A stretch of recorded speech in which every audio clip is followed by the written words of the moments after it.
When you're under fire and you're laying there and you know you don't want to get up, but you know you have to get up, because in order to accomplish the mission and in order to save the guy to your left or to your right, you got to do your job, and that means getting up. That's bravery. That's the courage I think those Buffalo Soldiers had.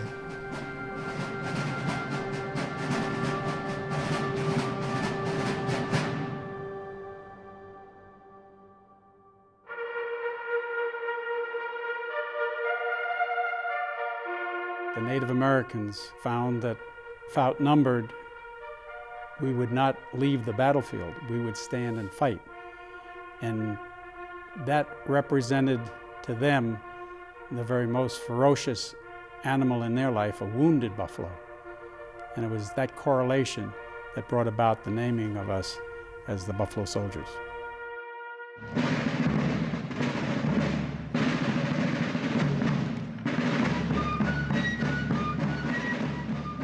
When the Civil War was over, the white soldiers were able to go back to jobs that they have. Blacks didn't have any.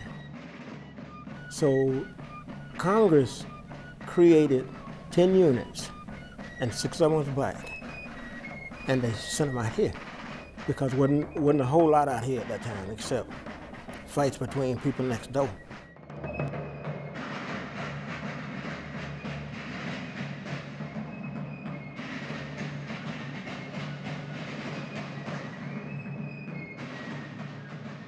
Out here, it was different.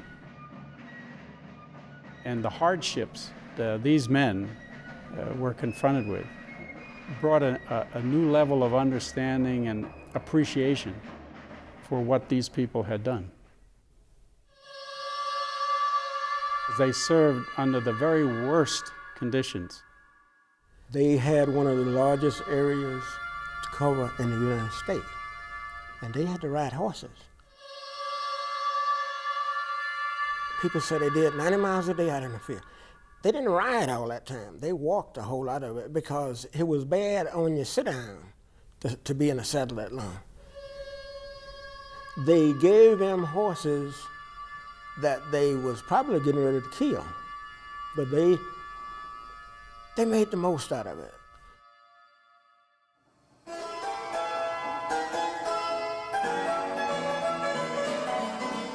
The Buffalo Soldiers were very much involved with a number of other activities. They would build forts, telegraph lines, roads. They escorted stagecoaches, cattle drives. There were strikes that they got involved in to settle. They guarded the U.S. mail. The white officer who was a bird colonel, he wasn't gonna come into town and buy no groceries. Huh?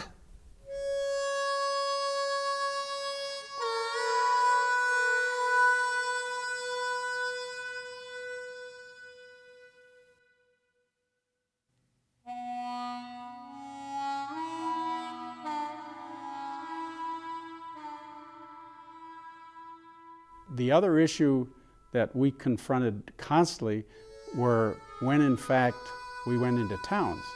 You had, depending on the location, some real prejudice there, and there were significant fights, sometimes shootings, and a couple of deaths occurred as a result of the confrontations with the very citizens who we were trying to protect.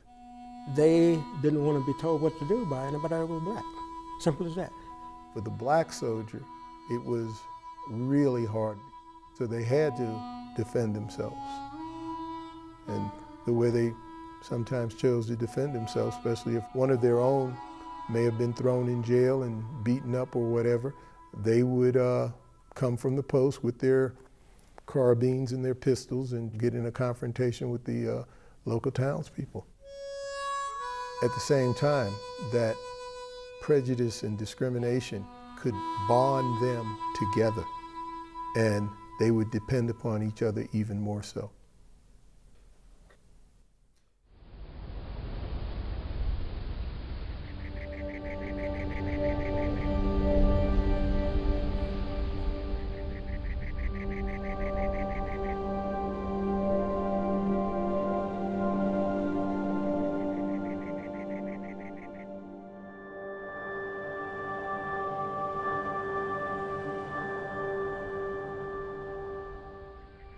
They were involved very much with bringing peace to the areas that were literally being controlled by outlaws and renegades.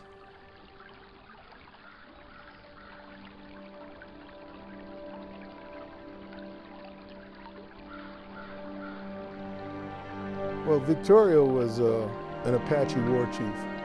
All he ever wanted to do was go back to Ojo Caliente. He wanted to go home.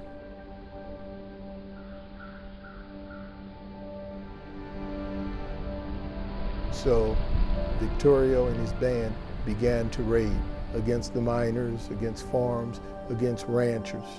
And the Buffalo Soldiers, along with white cavalry units, were given the mission to chase him down and bring him back.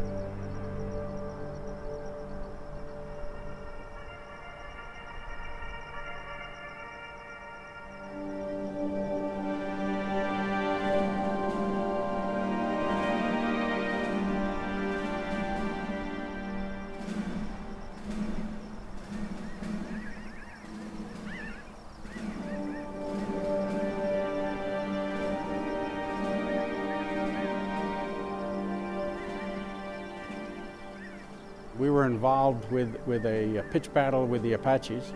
Seeing a wounded black trooper in my unit under heavy fire, rushed some 200 yards to his aid, put him on my back, and brought him back to safety. The very same thing happened with one of our sergeants. The both of us, several years later, received the Medal of Honor for that action.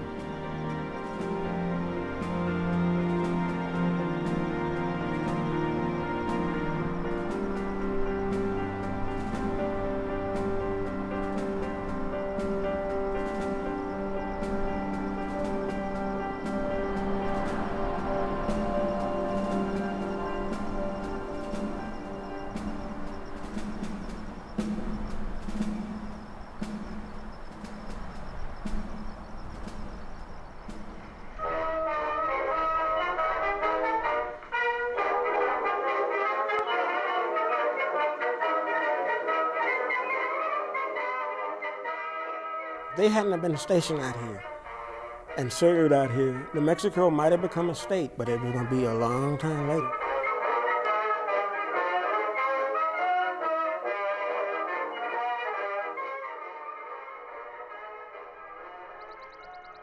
The legacy of the Buffalo Soldiers is a legacy of bravery and courage and of doing tough jobs that nobody else would do. They took it from a territory to a state. And that is the important thing I think that all New Mexicans and Americans need to remember. Having civilization is what caused statehood to come in. You know, people say, well, it's this. No. If it's not civilized, then they're not making no state.